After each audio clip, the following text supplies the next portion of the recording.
Calls to arm school teachers grew louder after a gunman at a Santa Fe, Texas, high school on May 18 killed 8 students and 2 teachers, and injured 13 others. Second Amendment proponents, with backing from President Donald Trump, say putting guns in the hands of volunteer personnel would make schools safer. But gun control advocates argue the proposal would lead to dangerous unintended consequences. Trained police hit their targets less than 30% of the time, yet the NRA wants to arm volunteer teachers, Shannon Watts, founder of Moms Demand Action, tweeted May 21. It's on each of us to prevent this NRA dystopia, and stop letting the gun lobby write our gun laws. We're sacrificing our children at the altar of gun manufacturers' profits. Trained police hit their targets less than 30% of the time, yet the NRA wants to arm volunteer teachers. It's on each of us to prevent this NRA dystopia, and stop letting the gun lobby write our gun laws.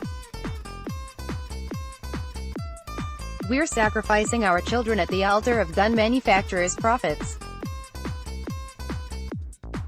https://t.co/mwcbvrrlnh Shannon Watts at Shannon or Watts, May 22, 2018. Watts may have a point that the average armed teacher might be less accurate than a trained cop. But her claim that trained police hit their target less than 30% of the time is not as clear-cut as Watts suggests. For starters, national numbers on police marksmanship are not readily available.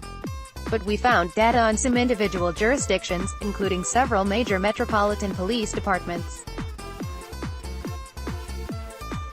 An aide to Watts pointed us to a 2008 RAND study that looked at the accuracy of New York Police Department officer-involved shootings.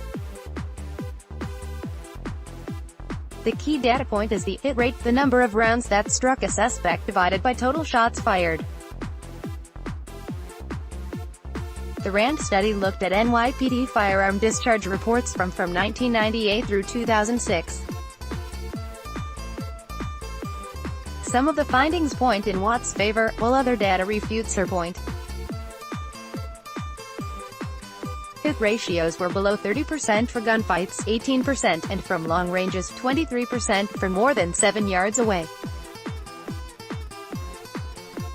However, in cases where suspects did not return fire, NYPD officers hit their targets 30% of the time.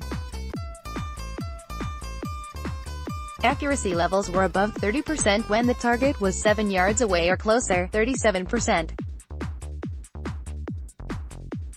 Recent data shows a further uptick in the NYPD's hit rate compared with the RAND study.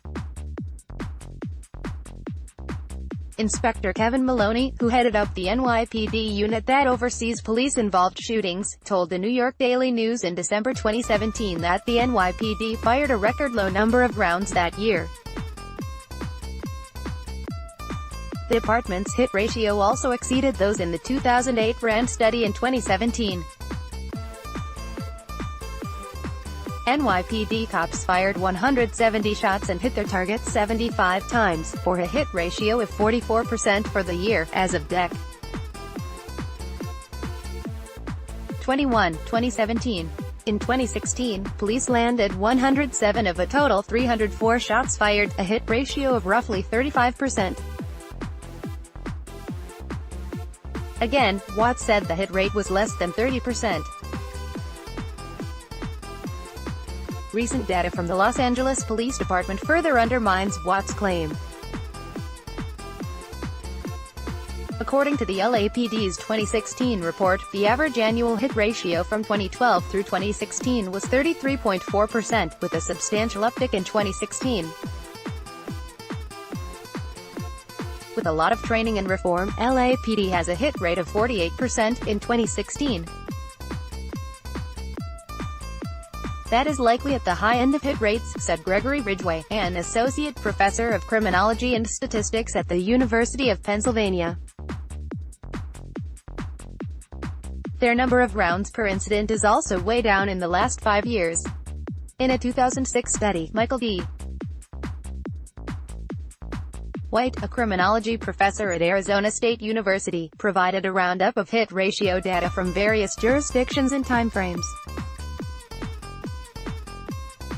This data is quite old, but we provide to give a broader cross-section of jurisdictions. Jurisdiction hit ratio timeframe: 155 Michigan Police Departments, 27%, 1976 to 1981 New York Police Department, 26%, 1987 New York Police Department, 31%, 1988 New York Police Department, 23%, 1990 Los Angeles Police Department, 56%, 1970s Los Angeles Police Department, 28%, 1980 to 1988 Metro-Dade, Florida, 31%, January 1984 to June 1988 Memphis, 25%, 1991 San Antonio, 100%, 1991 San Francisco, 100%, 1991. Hit rates vary notably across police agencies but rarely exceed 50%, White wrote. The research examining shooter accuracy overwhelmingly debunks the Hollywood myth of police officers as sharpshooters who can wing suspects in the shoulder or leg or shoot weapons out of suspects' hands. Firearms training varies across jurisdictions.